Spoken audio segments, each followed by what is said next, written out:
Last week, we'd finished just as the ghost-possessed mage had turned and howled and let out a terrific scream and frightened half the party. He turns to you, he holds his fingers up in a casting pose, and he says, "Get out of my nightmares, foul creatures. If you do not leave me, I will smite you down." Sounds fair enough. Sengo, he wants you to attack him. We'll leave you to it. I shall leave post hasten. Did that come through all right? More or less. So if we don't leave post haste, he's going to smite us down.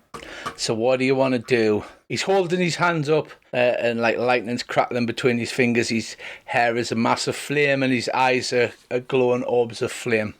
Although it is quite obviously the mage that you met earlier on. Well, it's at least his body. What do you just want to do? Dave, are you just going to climb down the stairs?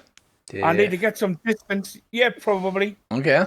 Well, what are you all doing? All three of you. Where's the stairs? That ladder that you're on top of there. That ladder takes you down to this floor here on the 3rd floor. And then you can see you have to run across there and there's another step ladder that leads down the scaffold on the outside. Or you can run through the middle of the tower and into the circular stairway. Andy, what about you? What are you doing? Well, I won't have heard any of this, will I?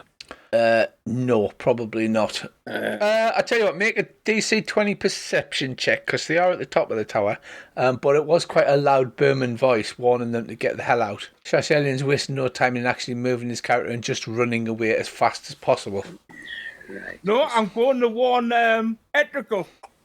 No, you didn't hear anything. You haven't heard any of this, Andy. There was just some sort of flashing up from the rooftops. So that just leaves you then, Bracey, because Rick and... Well, in that case, I'm sitting on the bottom step finishing off me steak.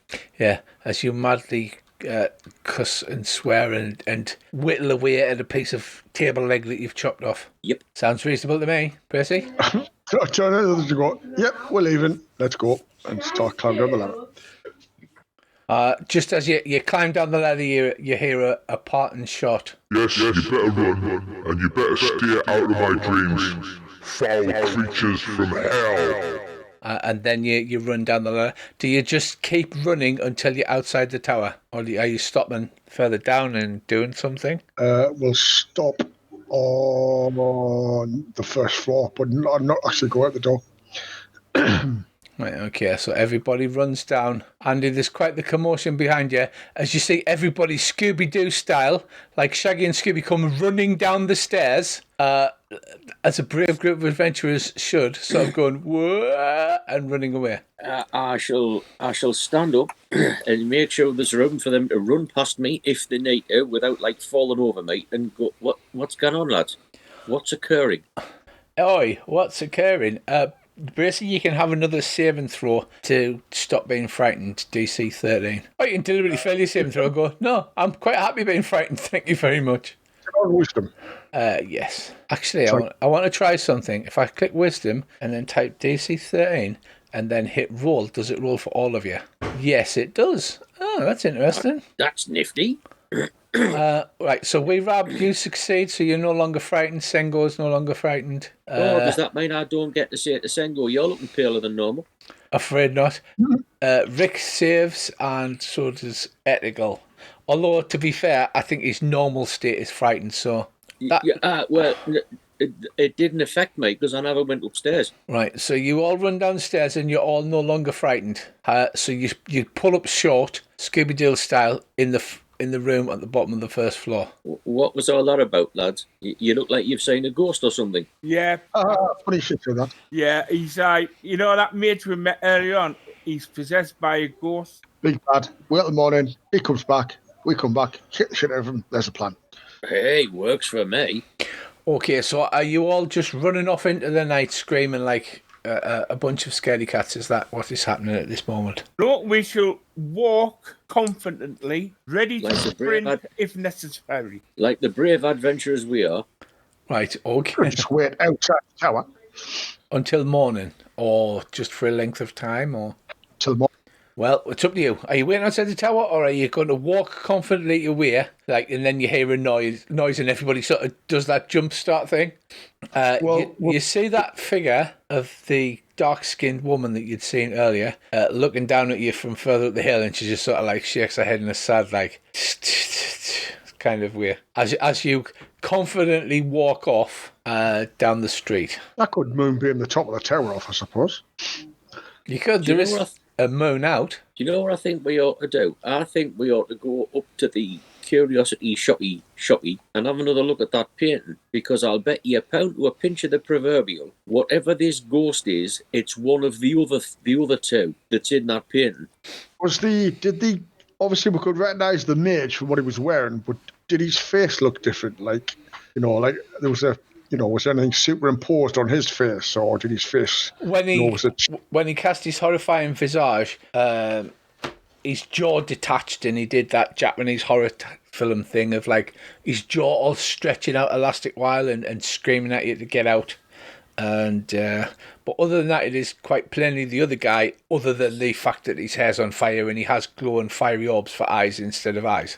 I wonder if he's been if the mage is sleeping in his room and he's being possessed there, or he's getting up to do some exploration every night, because obviously he's forgetting, that he's been up, and he's only getting possessed when he's going up on the third floor.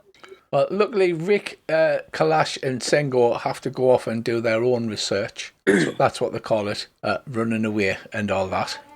Or whether he's like one of them vampire-y things where it's like it controls his mind and comes to him in his dreams and makes him get up and sleepwalk about the place. You don't know, you were too busy doing the Scooby-Doo and Shaggy running away thing.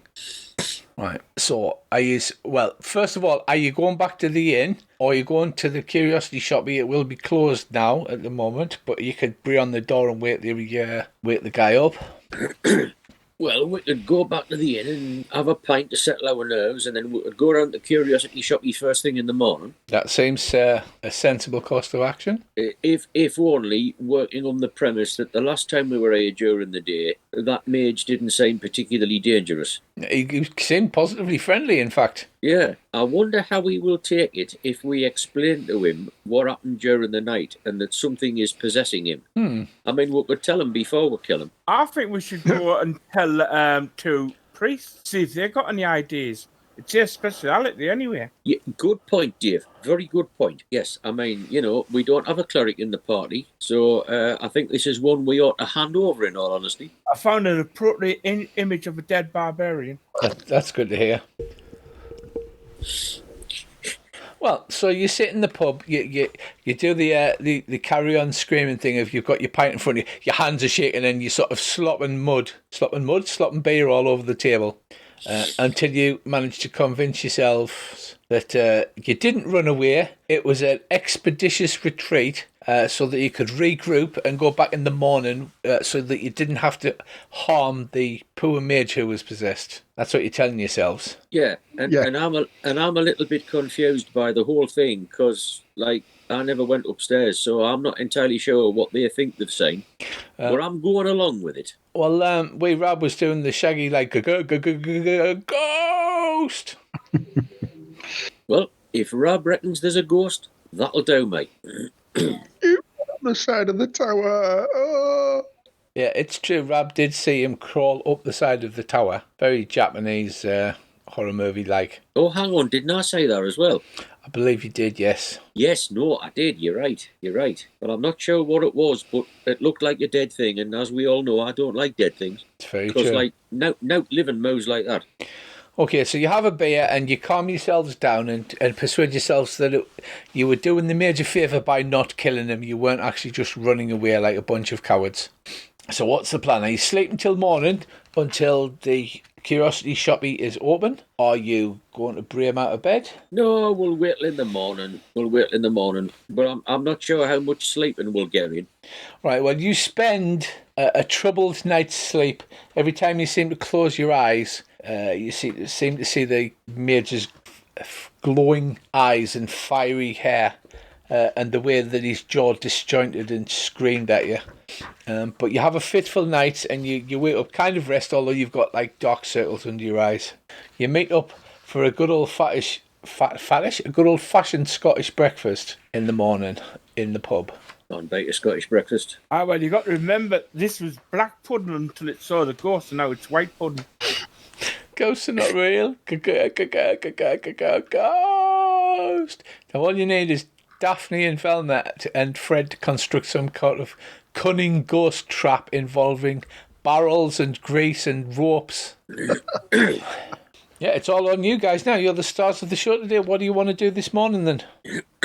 Well, as soon as it's liable to be open, we'll nip up the old curiosity shoppy. Right, there's a little tinkle of the bell as you push the door open. Aubrey seems to appear from nowhere. As if by magic a shopkeeper appeared. As if by magic a shopkeeper appeared. Do-do-do-do-do-do-do-do-do-do-do-do. Awesome.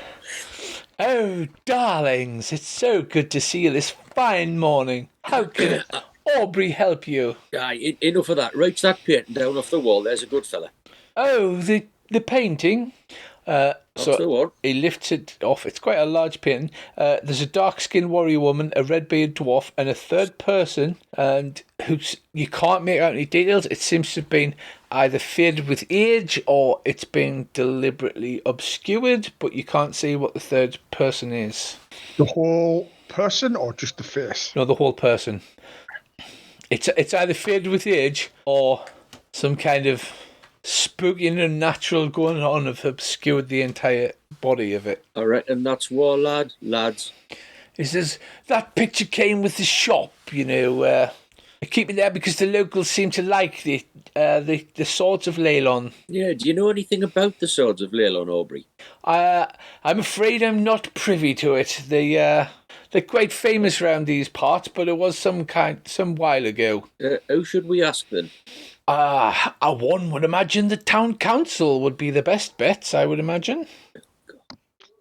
That chippy little dwarf woman. Ah, yes, the Growler. What a magnificent specimen of a woman that is. Aubrey, mate, you need to get out more.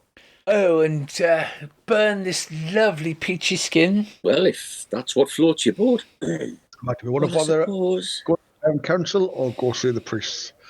Well, I think we should maybe go and see if we can have a word with the Growler on the QT, like, and then we'll go and see the priests. Sounds like a plan. Because you never know, I'm rather hoping we might be able to convince her to convince them to come with us, rather than us having to do all the work, if you say what I mean, of convincing them. Yeah, that sounds like a plan. Right, so you head down to the fishery/town hall, which I think is a wonderful plan, a wonderful place for a... And see if we can locate the Growler.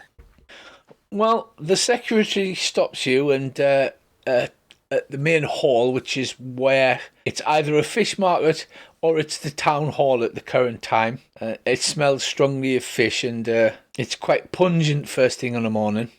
Something fishy going on round here, lads. Kind of reminds you of home, doesn't it, old buddy? And she says, oh, you're in early, lovies. Can I help you? Just wanted a word with your gaffer, actually. Is she up and about? She was up shouting at people earlier on. Something to do with rebuilding the church. Yes, well, that might have something to do with it. Should we just go up and save your legs of announcing it? I'll nip up and let her know you're here. What can I say is the manner of business? The job we're currently on. Okay. If you can just sit down there, lovies, on that bench, and I'll nip upstairs and I'll see her. Right, yo. So you sit on the bench. She runs upstairs. About 5 minutes later, she comes back down and she says, well, you can go up now. She looks as if she's blanched somewhat. And you disturbed her, didn't you? Yeah, she was doing paperwork, and she loves to do paperwork. You can tell without a roll the sarcasm in her voice. Look, anytime you want to escape, head over to the pub of an evening, we'll buy you an ale. It's the least we can do since you've been so kind to us. That sounds lovely. I might have a nip in tonight then, just for a tot before bed. Jolly good. Well, I suppose we'd better head up and have a word with the Growler. I don't know why, but every time I hear that name, I think there's something totally inappropriate. That's because of Bo Selector. Bo Selector, show us your Growler. Yeah, pretty much. Right, you head upstairs and into the main hall. I say upstairs, it's like just a few little steps upwards into the main hall type of place. Aye. Where they've shoved a load of the the fish stalls to the side of the room, and they've got the main tables pulled together in an impromptu town hall. The Growler's there, shouting not at the father, who's busy trying to take a mass, because, you know, him worshipping the morning lord, they have to be there on the morning, as it were. Yeah. But Sergeant Haz is there, and she's sort of pointing at him and then tapping her finger on pieces of paper, and he looks slightly taken aback, and then she's sort of jamming her finger in his face.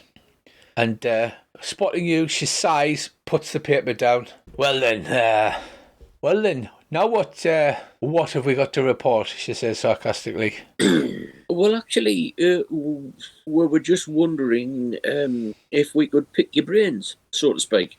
Okay. Because some information has come our way, and we just think that the best thing to do would be to appeal to your obvious intellect in such matters, and you might be able to help us point ourselves in the right direction. All right. By the way, have you getting anybody else killed? You know, just asking for a friend, as it were. not yet, but we're working on it. Have you seen any town guards around the place? Yes, I was just speaking to Sergeant Haz here about the town guards that apparently abandoned their posts last night. Well, I wouldn't blame them. What we actually want to know, if you could spare us 5 minutes, is what can you tell us about the Swords of Lelone? I'm not expert, to be honest. They were a little before my time. But I believe my grandfather spoke. There was a dwarven bloke. I think my granddad had claimed to go drinking with him one day. There was a woman swordsman as well, and there was a mage as well, but I can't remember anything about him. He seems to have been the one in the back. You know, the sword swingers always stand in the front and claim all the glories. Yes, doesn't surprise me. The black skinned woman swords person. Yes. We've seen her. You've seen her? Yes. She must have been dead 50 years. Well, I tell you what. Why don't you accompany us to the tower this evening? She might well have been dead 50 years, but her spirit walks abroad, if you get me drift. Oh, for God's sake. Not more ghosts and ghoulies. What were bloody Island, the temple? Definitely no ghoulies, wrong sex. And the other thing we need to know is, well, not so much need to know, but, you know, we need to borrow a priest. We find ourselves temporarily embarrassed in the clerical department. Right. Well, you need to go and see them two priests over at the remains of the church. You'll remember the remains of the church. You know, they got knocked down not long ago. Doesn't ring a bell, but I'm sure we'll find it. Yeah, they were just holding morning mass there for the morning lord. Father Marigold, he'll be there with that idiot dragonborn of his, Droogle. Aye, they'll be perfect. Well, not very much. Sorry to take your time up, unless any of you lads have got anything else you want to ask her. Not at this time. Can you tell us about the history of the tower? What do I look like? A bloody historian? I could answer that, but I'll not. Let me see. Right. What you remember, Dave, from last week. 200 years ago, the wizard Thalavar raised the tower. And over the years, he became reclusive and filled the tower's library with his research. One summer, Thalavar stopped visiting for supplies. The locals entered his tower, didn't return, and it became a shunned sight. Then the spell plague racked Toril. There was an explosion outside on the top of the tower, and the entire inhabitants of the town were paralysed. That is what you found out last week. But we've got no idea. We've got no idea what might have exploded or... And there wouldn't be anybody else hereabouts who would know any of the history of this place. Not in town. For something that long ago, 200 years, you'd need to find an elven folk. Possibly an old dwarf grandfather, but probably an elven folk might be able to tell you the history about it. I don't recall any being around here for that long. Would fill in a couple of months looking. When those three were round in the town, were they actively on a quest or anything at the time? No, they were just your typical heroes, you know, saving the town and reaping the rewards, drinking free at the pub. I'm sure you know the type. You know, like what we did at Fandolin. Okay, well, hopefully that means he's not trying to complete whatever quest he was, when he died, the mage guy, whatever it is. Well, let's head up the church, I think. Right, so you head up to the church. Indeed you do. And outside, in the rubble of the church, it's been partially cleared away over the last couple of weeks, so that there's a nice flat square. And there's some temporary pews set up. And Father Dougal's walking about, and it looks like he's picking up the prayer pamphlets and that sort of thing. And as you approach, he says, "Oh, hello there, Ted. You've missed the service. Father Murray did a fantastic service." Good to hear it. Where is Father Murray at the minute? He's in that tent there. And he points to the one tent that is... it's quite a large tent, but it's erected, like, just outside of the ruins of the church. Father. And then we'll head over to the tent. Right. You head over to the tent. The tent flap is open, and inside you see Father Marigold.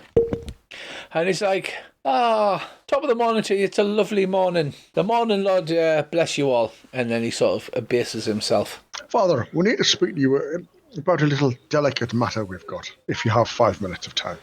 So it is. Come in and have a sip. So he invites you to the tent, and he pulls the tent flap down and says, "Now, what can I help you with there?" Well, Father, I'm going to get straight to the point. Do you have much dealing with ghosts? He says, "I'm not going to lie to you there, fella. In my younger days, when I was a wandering priest, I had quite a lot of dealings with them, yes. Clerics and undead and all that. We turn them, and we sometimes return them to the grave, the unquiet ones that have not accomplished their deeds upon this mortal coil." Well, you might have heard that. We've been employed to go and check out the House of Thalavar Tower. And let's just say that what we found, it's definitely a ghost that's possessed the mage. He says, "Oh, that's terrible, that is. Terrible." Yes, I know it's terrible. Now, what we need to know is, or if there is any information, is there any way to find out, to prove that this person is being possessed? We think he's being possessed every night. And how do we go about removing the ghost? He says, "Well, it's a little known fact that when we invoke the power of the Morning Lord, God bless him," and he sort of kisses his holy symbol and looks up to the sky. Now it can scare away things like skeletons and zombies, but it will also clear out any nasty possession or anything of that ilk. So it'll literally scare the bejesus out of a body. But what will the spirit do after it's gone from that body? Will it just leave, or will it try to go and inhabit somebody else? Well, usually when it's a case where it's a spirit haunting a place, they've got unfinished business. And if you need to find out what it is, the unfinished business, and resolve it so that they can rest, bless them. And how does one go about that sort of thing when you're trying not to be nobbled by a malevolent spirit? When really all you're trying to do is help the poor thing. Oh, he says, "I'm afraid you just have to, investigate. Do your adventuring thing and have a look about. See if you can find... sometimes they want their bones laid to rest. Sometimes they have a quest that they haven't finished, they felt strongly about. Sometimes they want to make sure that their kids are all right, that kind of thing." Right. You sound very knowledgeable on this subject, Father. Well, it's one of the things us clerics do. We have a dealing with the other side. He says, if it makes you feel any better, I can send Father Dougal along. Some field experience wouldn't do him any harm. He needs some practice, the lad. You wouldn't consider coming yourself, would you? He says, "I'd love to, but as you can see, somehow my church got torn down, and I'm in charge of trying to get it rebuilt." I'm sure we could help with that. A bit of, like, quid pro quo. You scratch out as well scratch yours, so to speak. And the sooner we get rid of this ghost, the sooner we'll be available to help. Mm. Exactly. And I might not look at you, only about a short bloke, but I'm very strong. He says, honestly, lads, I'd love to help, but I'm so busy. He says, but I'll send Father Drugel. And he shouts, Drugel, before he gives you a chance to think. Drugel pokes his head round the tent flap and goes, yes, Father. He goes, I need you to accompany these lads. They're going to go back to the house of Thalivar. And he goes, oh, right you are, Father. I found a suitably awesome Father Drugel picture. I'm going to dump him in the combat tracker. You're going to love this. There he's there. If you've ever managed to see a gormless-looking dragonborn, Father Drugel is it. I've put him on the map, so you can zoom right in on the map and have a look at you four of you standing together. Oh, yes, I say what you mean. He looks like he's going to be loads of help. He says, if you do need to bury some unquiet bones or whatever, don't forget you need to memorize the ceremony spell there, Drugel. And he says, oh yes, Father, I totally forgot about that. I look at Andy, but I don't have to say a word. Yes, I know exactly what you're thinking. And I need to look at cleric spells, so it is. So we know at the time he wasn't on any known active quests. He was filling the tower with stuff, if I remember rightly from what was said.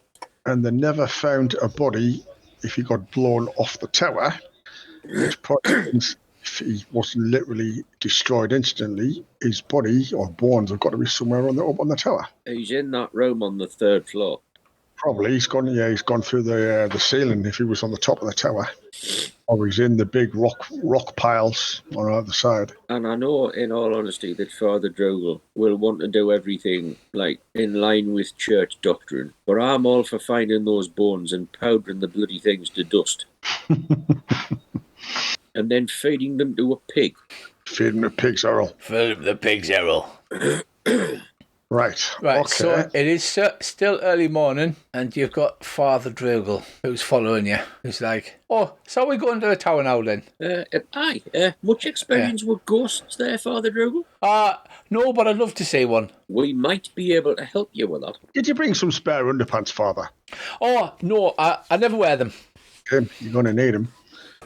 Or at the very least, in the absence of bicycle clips, 2 short bits of string. I can't find any underpants with a hole for me tail. Right.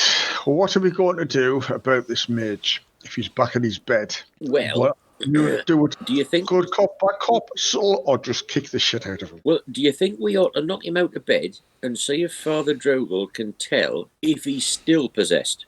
Let's ask him, Father, how can you tell if somebody's possessed? Oh, he says, I believe the head spins round. I haven't done an exorcism myself, but I've been told that's a fairly reliable indicator. And apparently they eat pea soup as well. I'm not sure why. Maybe it's nice. Ghosts like pea soup, I guess. It's say if he's a sneaky ghost, Father, and he doesn't make his head spin round or eat pea soup. Is there any spell you can cast to detect if he's possessed? That's a good question, actually. Spells. Let me look at the spells. Rob, you know that thing I said earlier? We just have to outrun Sengo. Yeah.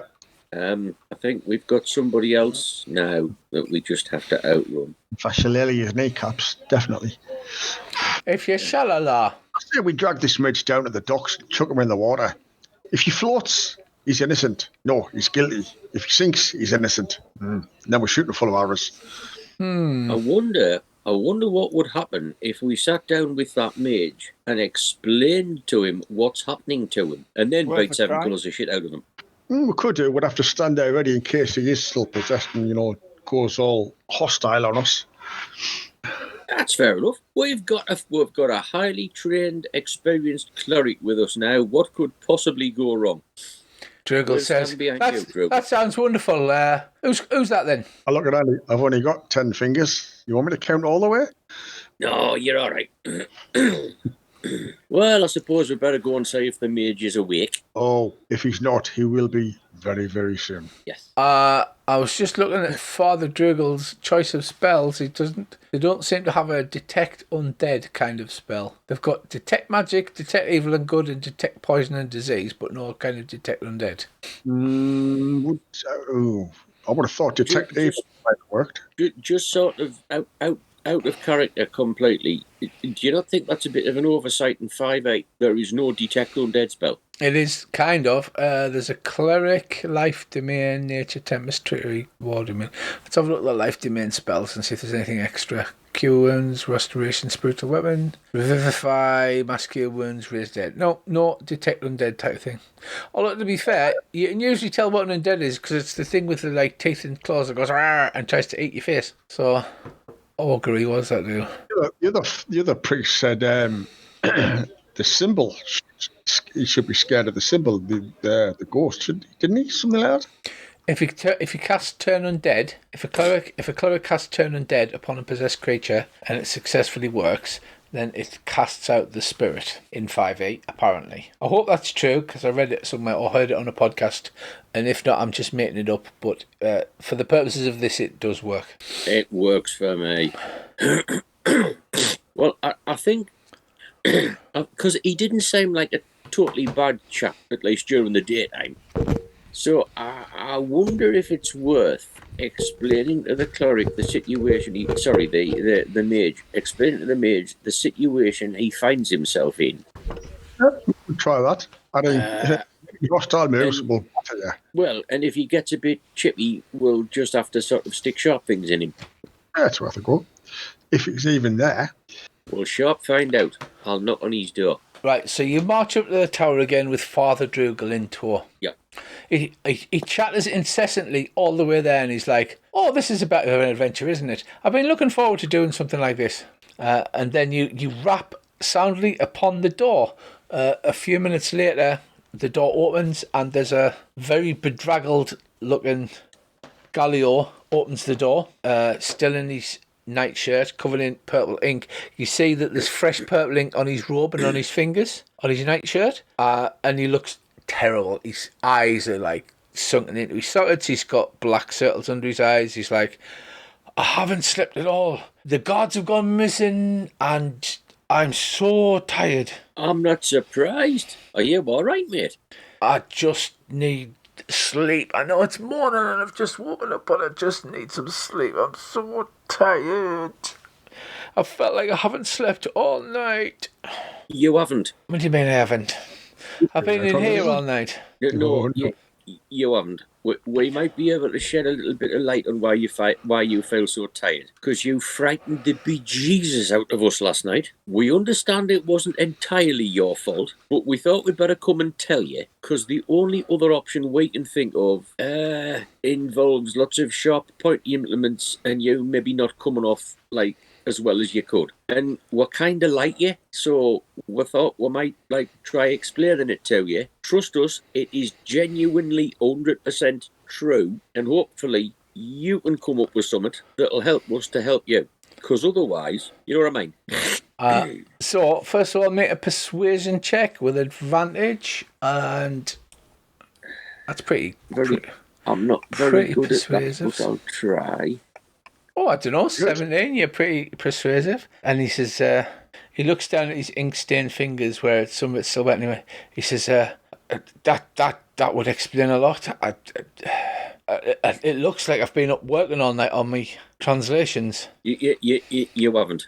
Father Droogle steps forward. He holds forth his holy symbol, and he says, "So then, evil spirit, do you like pea soup?" And Gallo sort of looks at him, looks at you. He's like, "What is he doing?" Don't worry about it. Don't worry about it. It was part of the explanation, but the priest said that we had to catch you by surprise or it might not work. But at least that has proved one good thing. What I'm about to tell you happened to you last night isn't happening to you now. Now, bear with and we'll explain all. Wow, so Droogle actually rolls a 23. And he starts gesturing vigorously and saying, "The morning lord says you can't have pea soup now. Now come on now, be a good lad." And the wizard just looks confused and he says, "Well, I can't sense any ghosts or spirits or entities from the other side in him." As he's like, Gallo's standing there looking like the worst night's sleep ever, and Father Droogle's literally waving his holy symbol like an inch from the end of his nose. That's wonderful, Father Drogel. Thank you very much for doing that. Can you just rein it in, calm it down a bit, while we explain to this poor gentleman here what actually happened to him? We'll come back to you in just a second. You just stop there, because you'll want to hear this as well. Right, you are there. Right, Gallio. It's like this. There's something in this tower that has contact with the other side, and as far as we can tell, judging by what we saw last night, it may have possessed you during the night, which is why you're obviously feeling knackered, because it's had you running about like a lunatic all evening. Now, at first he doesn't believe you, but because you're so persuasive, he's like, well, that would make sense, I guess. And what we think, well, what we believe to be the case, let's put it that way. You've no doubt heard of the Swords of Lelone. Yes, the famous adventuring party, the Protectors of Lelone, they were. Aye, well, when we got here last night, having been asked to come and try and sort all out what was going wrong here, you know the woman, the black-skinned swords woman, Sword of Lelone woman. Yes, I've seen the picture in the Curiosity Shop. In the Curiosity Shop, yes. Yes. Well, I could have sworn I saw her outside. She has been dead quite a while, but I guess with what you're telling me about the possession, that doesn't necessarily mean that it's not true. There could be any kind of etheric manipulation or spiritual manifestation. Now, as far as the little dwarven chappie's concerned, no idea what happened to him. What we're concerned with here, I think, is the third member of that party. You know, the bloke who doesn't really show up terribly well on the pin. Yes. Now, what we think is that it's obviously a mage, and the remains of said mage are somewhere behind them piles of rubble on the third floor of this tower. And I'll tell you for why. Because we were here last night to have a look, to see if we could find out what was going on. Now, unfortunately, this might be a bit hard to hear, but, you know, just bear with, because it's all true. Your town guards ran off when they saw you climbing about on the outside of the tower like a spider. And I'll be fair, I didn't feel too good about it when I saw you either. Now, apparently, you were up on the top floor of the tower with the rest of the lads here. Your eyes were glowing, your hair was on fire, and your jaw seemed to be detaching and flapping about of its own accord. And you were obviously channeling a voice that was suggesting that we left. So being the sort of nice gentlemen that we are, we left. Now, if we're right, and you were possessed by the ghost of the mage who was a member of the Swords of Lelone, I guess the pertinent question is, how do we deal with the ghost and the remains of the mage of the Swords of Lelone and keep you living and breathing throughout the whole experience? Because we're open to offers. Did I miss anything, lads? Nope. I think you covered it quite well. I guess we'll have to try and search the tower before it gets dark. Yes. Before it gets dark, that's definitely got my vote. And I've got an idea. Point as well. From the looks of it, the room on the bottom left has rubble in it. That's right. How about we remove the rubble? Because you might be underneath that. Well, it's certainly a place to start. Did we work out about that spell of forgetfulness or whatever it was on the third floor, Rich? No. You forgot that there was a third floor there. You don't remember actually trying to get into the room, but you suddenly went, hang on a minute, we didn't search the third floor. When you were quite obviously talking to each other saying, well, we checked the first, the second and the fourth floors and there was nothing there. Do you know what I mean? It's as if the third floor just completely didn't exist. Yeah, but then we remembered there was a third floor, didn't we? Yeah, you remember there was a third floor, but you don't remember attempting to search it and failing. Right. But Rick did cast Detect Magic, so you do know that area of the tower that you haven't been in, it was emanating powerful magic, but you haven't put 2 and 3 together to get 6. Yeah, but going by a process of elimination, we've searched the first, second and fourth floor and found out, and we know there's some fairly serious magic on the third floor. Did the lads not remember me changing into the spider and trying to do all them shenanigans to get through the window? No. With me coming back one. Yeah, can't remember that. No, all of everything that related to attempting to get into the room was seemingly wiped from your minds. So you know there's a bit of it that you haven't given into, and you know that there's a powerful magical presence there, but you don't remember any attempts to get into it or anything like that. You do remember there's a big chunk of rubble blocking the corridor. So would it be reasonable to say, I wonder if we shifted that big pile of rubble on the third floor, whether that could get us any closer to the bit of the third floor where our friend the dwarf said there was powerful magic? Or am I overstepping the bounds a bit there? No, that seems perfectly reasonable. Galio, I don't suppose you have any spells that would shift rocks quite quickly by any chance, would you? There's got fireball, if that would be any help. I'm not quite sure that would really do for what we had in mind. I'm looking to see if he has any kind of like shape earth or anything like that. He generally just has a lot of killy spells, to be honest. Or a sort of a telekinesis-y sort of spell? No, he's got mage hand, but to be honest, mage hand is so weak it would actually take longer than physically just picking things up and moving it. Dave, are you starting to clear the rubble away in that room? Yeah, why not? Right, so the rest of you just hear the sort of sound of bricks and rubble being moved from the next room as Dave begins to clear it away. Are you going to give him a hand, or are you going to go up to the third floor and start on the other stuff? I think the best choice... Well, I mean, how big is that pile of rubble in the other room where Dave is? It's not that big. It looks like it would take Dave about half hour by himself to move it. No, we may as well. We may as well give him a hand, because it's not going to take long to find out whether or not there's anything there, and then we'll head up the third floor. We spread it out a bit, don't we? Aye. Right, so between the three of yous helping, because, you know, you can only get sort of 3 years across the room. But we're only small. How we You're only well film. So Father Dougal's like, oh, so we're moving rubble now. That's wonderful, that is. You should, Father. So it only takes around 10 minutes, and after about 5 minutes, you realise that you're starting to expose a bed that has been buried in the rubble, and a few minutes after that, you start to find some old bones. Can you please give me a medicine check, people? Medicine, yeah. Yeah. Oh, yeah. Right. A bloody medicine check. There we go. Oh. Wow, Father Dougal is quite good at medicine, like, I'm just... And then rolls a 1. He goes, oh, look, that's some bones, that is.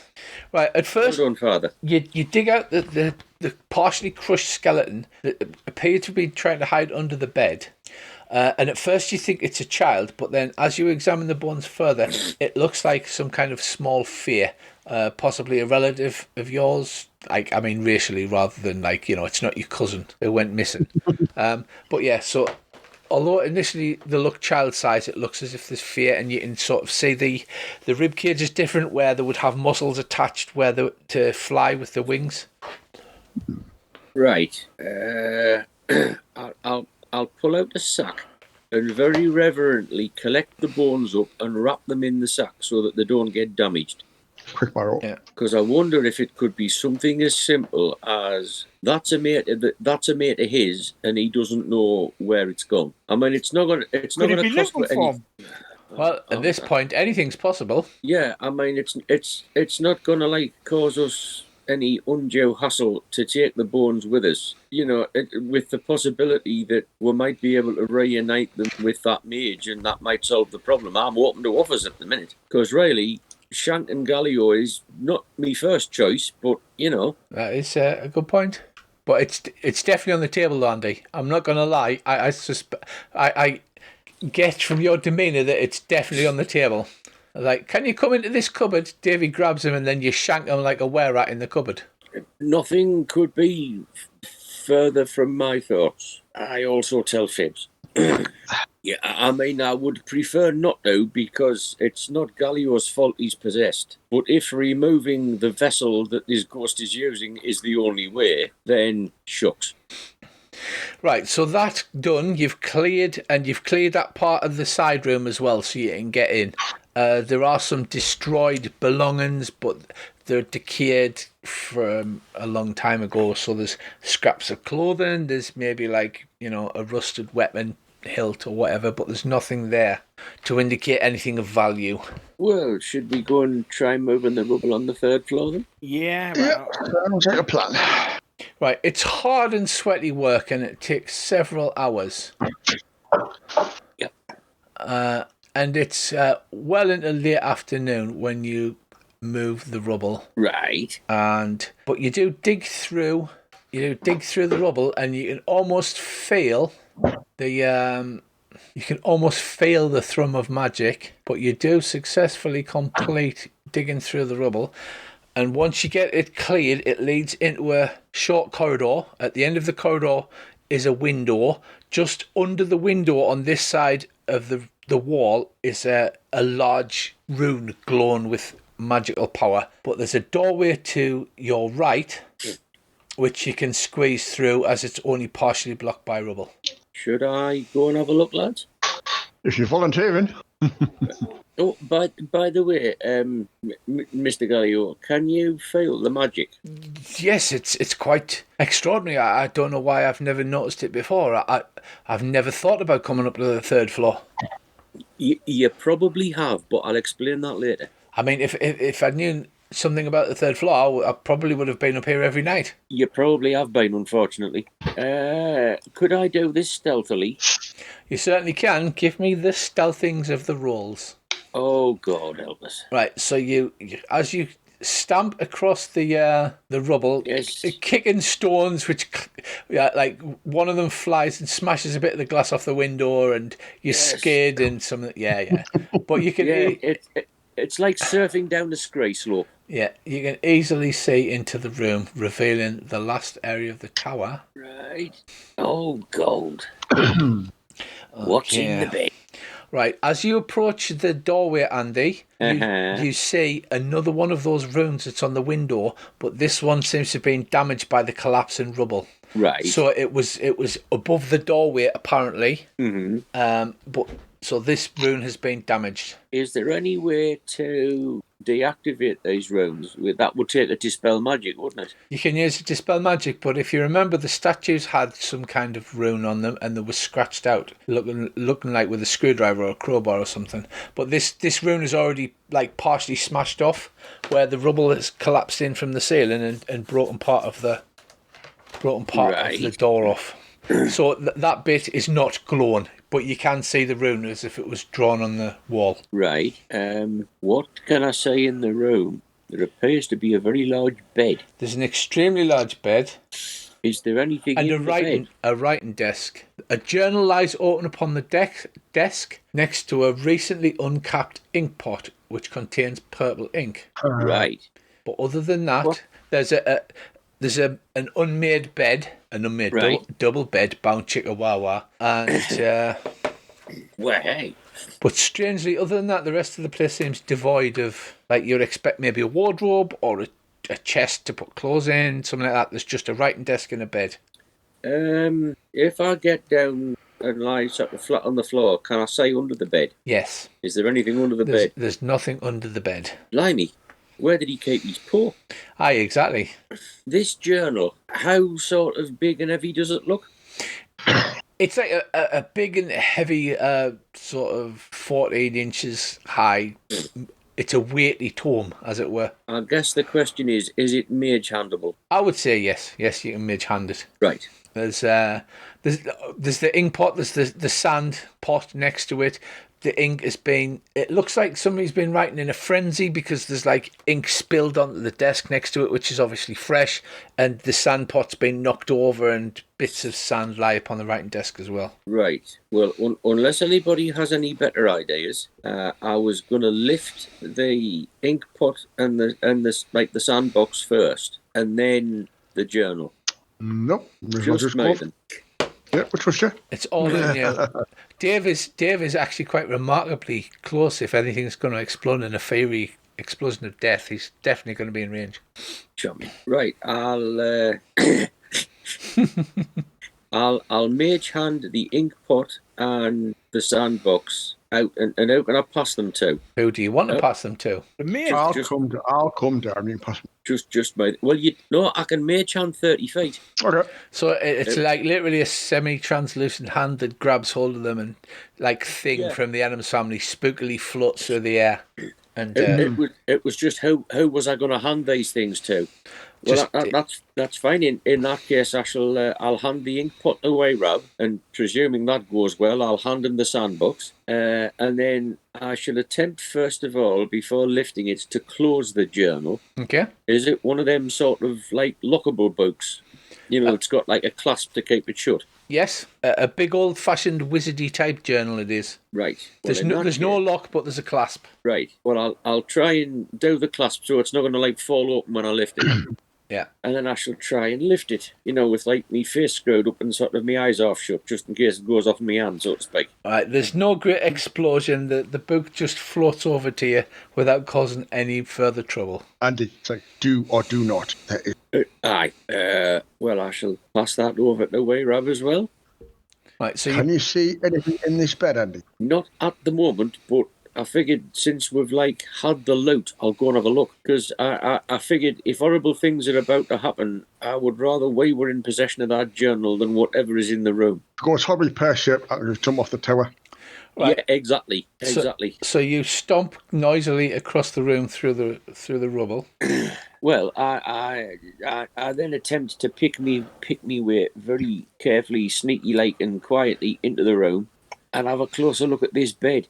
The bed is exactly as it seems. It doesn't seem to have been slept in a very long time, and it's unmade, but it looks like it's been here for many years. It's very dusty, and but there's nothing undead or anything otherwise. No shadows, skeletons. Oh, that's a relief. Any secret compartments on the writing desk? You can make an investigate roll, but to be honest, there's nothing else secret about it. It's got like 3 drawers, so it's not one of these big complicated writing desks.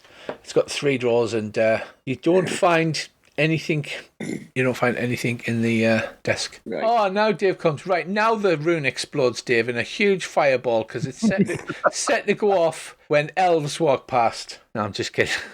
I know, I'm a shitty DM. I suppose we'll have to move the rubble that's where I'm facing. Yeah, it's probably, if you're going to move that rubble to go, you can actually just walk around the outside of that, Dave. Right, but if you want to clear that rubble, right, it's going to take you another few hours to clear all of that, and that would be getting towards dark. Well, we could sort of work on that, like two on the far side where the scaffolding is, and somebody working through that door. And as soon as it starts getting to like tea time and the sun sinks slowly in the sky, we'll all adjourn to the pub. Okay. Toot sweet. Right, so Yes. Bracey, what are you doing with the journal and the box of sand? I think we should take those with us, and I actually think we should take Gallio with us as well. Gallio looks at the ink and then sort of looks at his hands and goes, "That's the same ink as I use. It's Exactly. That's me point. and he has a look and he says that the letter on the outside, it says that it's the Journal of Thalavar, Mage of Lelone. Well, that would make sense. This is his gaff, technically speaking. Because what I'm thinking is, I mean, obviously I would prefer to do this with Gallio's permission. If he comes back to the pub with us tonight, we might have to tie him up in the hope that if he's not in the tower, he won't get possessed. But if he does, the ropes and chains and things might hold him. Okay. And Dougal can turn him. Yeah, and then Drogal can do his bit, and we won't have to, unfortunately, well, you know, Retire him. well, my room does have a cupboard. Fair enough. Right, so you're going to spend the time clearing the rubble on that floor. Yeah. I mean, or I could just change it into a tiny little spider again and go crawling around looking for any bones underneath or anything, because that won't take that long. Oh, when you were talking about disabling the other rune, were you meaning like going and knocking it out with a screwdriver kind of thing? Well, maybe, but I was wondering if dispelling it would work. You can certainly try if anybody's got a dispel magic handy. We have, but he's off doing his own research. Father Drogal does not have a dispel magic handy. He's got Revivify, Remove Curse, Gentle Repose. And we don't have any magic items, do we, that can dispel magic? No, you don't. No. Well, I guess then, just have to leave it where Right, it is. 'Cause so if you think... You If you think I'm going at that with a pry bar, you are very much mistaken. You son. start digging at your end, Andy. Dave, I need a wisdom saving throw from you to try and get him from that end. A 9. Right, Dave stops digging, and then looking a little dazed because the rest of you hadn't done anything. he turns around and walks and like nonchalantly over your shoulder says, "Oh no, we need to go down to level 2," and then walks past you and goes down to level 2. Oh, here we go again. So, Andy, you are digging from the other side. You don't seem to have been affected, but Dave's just wandered off. This doorway on this side is completely covered in rubble. So you've seen now 2 runes, one damaged, one undamaged from this side. But Dave, trying to get in from the other side, like you lot had, has just sort of turned around and walked off. There's going to be another rune, isn't there? Yeah. Right, Dave, you go down to level 2. You can't remember why, but you start searching level 2 again. So do you continue to remove the rubble from this side of the door, Andy? I will do in just a second. I'm just wondering whether the magic is the remains of this wizard, or whether it's the runes that presumably this wizard left. I suspect to frustrate burglars. It's the room. It seems likely. Yeah. Or should we maybe leave the rubble where it is and adjourn to the tavern and have a rummage through this journal? And then maybe come back tomorrow, early on, and when we can do it from this side longer. That works for me. The only thing we'll have to think about is, obviously, if we take Mage Boy with us to the tavern and he does get possessed, everything could go pear-shaped. Which is why I'm suggesting, with his permission, in order to safeguard him, basically, because the only other option that I can think of is a +1 longsword, +1 short sword, which if called upon to use, I shall have to, much as it will pain me and him, will tie him up. I wonder if the town's got a jail. Or that. I mean, at least with a bit of luck, if we get him a decent meal, a few beers, and a comfortable bed with a couple of blankets, he might get a decent night's kip if he's not in the tower. I wonder if there's an apothecary or something in one of the townspeople or one of the shops. We could maybe, chuck them full of drugs that's going to knock them out for the night. Could I do anything with me healer's kit? I'm thinking of surely the healer's kit will contain stuff like poppy juice for severe pain. Right. And if you give somebody a large dose of poppy juice, you won't kill them, but you'll kind of knock them out for hours. I will let you make a medicine check, opposed versus the Mage's Con, to see if you can knock them out. Well, I mean, I'm hoping that we can do it with his permission when we're back in the pub or somewhere. You can do it with his permission, but it's whether his constitution will allow him to be like fully knocked out, or whether he's just going to be giddy or whatever. Oh no, that's fine, because obviously I want him to know that I would prefer not to harm him if we can get away with it. Yeah, because you're like, here, drink this. He drinks it and goes, I just feel a bit giddy. Wee-Rab's standing behind him with his shillelagh, just goes bonk on the top of the head. Right. Right, so are you retreating now to the pub again? Yes. Yes, right. So you get Dave on the way past, and Dave's like, we need to search level 1, 2, and 4. Yeah, Dave, mate, we'll do that one with search level 3. What level 3? We'll tell you about it tomorrow morning. Right, so you retreat to the pub. The mage is drowsy but not knocked out. He will consent with a persuasion check to be tied up or whatever you want to do with him. Right. Lock him in a cupboard with a couple of hookers and a big thingy of beer. Well, I shall try the persuasion. I guarantee it'll work. No, I pay not to be as persuasive as I was before. Get in that cupboard or I'll fucking do you. That's my persuasion. Yeah. So that would be intimidation, but you got a 12, so it's more than a 10. So eventually, between the two of you, persuade him to what is it you persuade him to do? Get tied to a chair, or no. To lie down in a nice, comfy bed, having had a decent meal and a few beers, and a large dose of poppy juice. And a large dose of poppy juice. He's like, that sounds like a fantastic idea. I really could do with a good night's sleep. Well, that's what I was thinking. And then we'll tie him up and then tie him tied up to the bed. Right, okay. And how's he supposed to get a good night's sleep while being tied up like a caterpillar? Well, you say I'm working on the premise that he's got a full stomach, he's had a few beers, he's feeling all warm and sort of cuddly and drowsy from the poppy juice, and we're only tying him up to stop him hurting himself or us.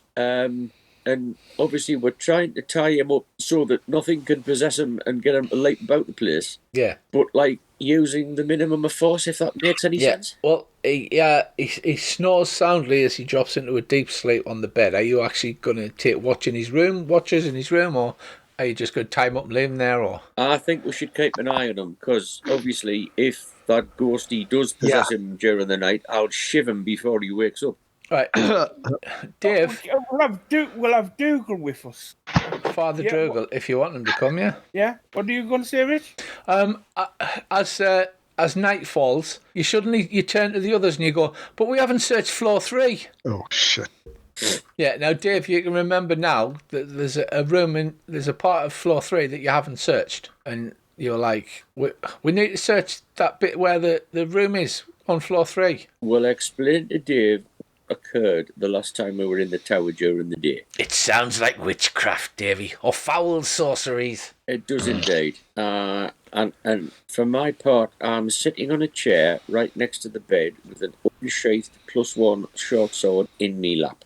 If there's any flaming hair, glowing eyes, or like dislocating jaws, I'm going to use the sword. We've got Dougal with us. Dougal. Father Dougal. I Father Dougal Yes. with us. I'll bring Right. Dog in, because dogs can sense evil. Good plan. Dog, Yes. stick him. Well, Drogal can waggle his holy symbol at him. Oh no! And Do you like pea soup? Yes, and I'll use my holy symbol, the one in me lap. Yeah. Well, you spent a pleasant, if some people get less sleep than others, evening. However, Gallio snores loudly to the point where his toes curl up on the out snore, as he seems to be sleeping so heavily. And Bless him. And you wake the next morning considerably less refreshed than Gallio because of his loud, thunderous snoring all night. But at least that's answered that question. Yes, and were you reading the journal Yes. while you're sitting waiting for this? If we can read the language, yeah. Yeah, it good seems point. to be written. Yeah. Right, the journal appears to be at least 100 years old and written in the same hand throughout, yet there is a 100-year gap between the older entries and the newest ones, which resumed just a few days previously. You can almost hear the guy's voice. This journal belongs to the wizard Thalavar and details the studies he conducted inside the tower using a device called the Planar Beacon. The light of this artifact drew creatures from across the planes and trapped them inside the tower for him to study. The journal reveals how Thalavar's beacon unearthed a powerful magical item named the Ruin Stone. Thalavar devoted himself to acquiring it, but whether he found it or not is a mystery, as the entities stop here for over 100 years. Dates on the entries and the freshness of the ink reveal the last entries have been made in the last few days. Thalavar describes how he visited a ruined version of his tower in his dreams each night. In this dead world, he is drawn to a pile of rubble in the ruined chamber where his beacon once lay upon the roof of the tower. Each time he draws close to the rubble, a terrible dread holds him back. Thalavar wishes his fairy servant Saltwater was here to assure him that he's dreaming, but the fairy never turns up, and he prays that these nightmares will end soon so he may resume his studies in peace. Dun, dun, dun. So hopefully you got all that. It might be my speakers. I could hear it, but Yeah, I'm not sure I understand. could decipher all of it. I was hoping it would be a cool thing, but Well, it is. I mean, it's probably just me and the equipment I'm using. right. So I will read it in normal. The journal belonged to the wizard Thalavar and details of the studies he conducted inside the tower using a device called the Planar Beacon. The light of the artifact drew creatures from across the plains and trapped them inside the tower for him to study. It reveals how Thalavar's beacon unearthed a powerful magic item named the Ruin Stone. Thalavar devoted himself to acquiring it, but whether he found it or not is a mystery, as the entries stop here for over 100 years. Dates on the entries and the freshness of the ink reveal that the later entries have been made in the last few days. Thalavar describes how he visited a ruined version of his tower in his dreams each night. In this dead world, he is drawn to a pile of rubble in the ruined chamber where his beacon lay upon the 4th floor. Each time he draws close to the rubble, a terrible dread holds him back. Thalavar wishes his fairy servant Saltwater were here to assure him that he's dreaming, but the fairy never turns up. Thalavar prays that these nightmares will soon end so he may resume his studies in peace. Right. Well, we're halfway there. We've got the fairy. We're going to have to shift that rubble, aren't we, lads? The only room that's on the 4th floor is that one where the stairs are. Yeah. That's right. Can we animate the bones of the fairy? And maybe when he sees the fairy, he'll, I don't know, won't be frightened. I wonder if, when whatever it was on the 4th floor went bang, if that was what destroyed Lelone. So how the hell do you explain to a ghost who's trying to kill you? Right. So the ceremony spell Uh-huh. is a level 1st spell in Xanthar's Guide to Everything. So Father Dougal can memorise that because it's a 1st level cleric or paladin spell. Right.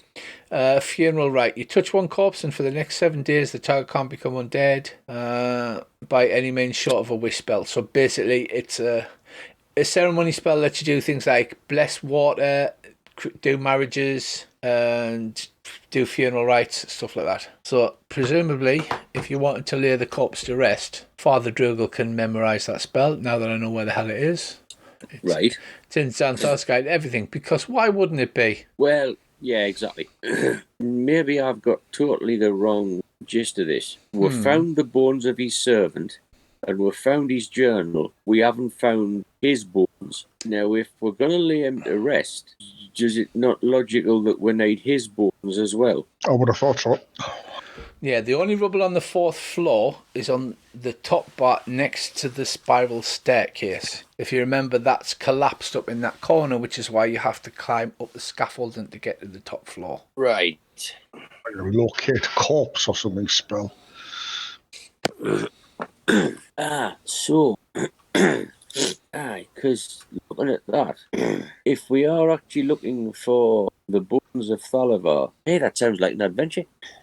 They can only either be under that other pile of rubble 3rd floor or under that bit of rubble on the 4th floor. Either that or they're down the bottom of the tower under that bloody big pile of rubble. It looks like the rubble on the 4th floor is a smaller pile, so it'd be best searching that first. Yeah, that makes sense, and it doesn't appear as though there's any forgetful runes up there. So yeah, I agree with you. First thing in the morning, Dave, we'll go and check there first.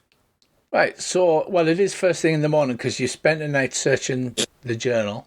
Right. And tying up said cleric fella. Well, I'll untie Gallio when he wakes up. Make sure he has a decent breakfast.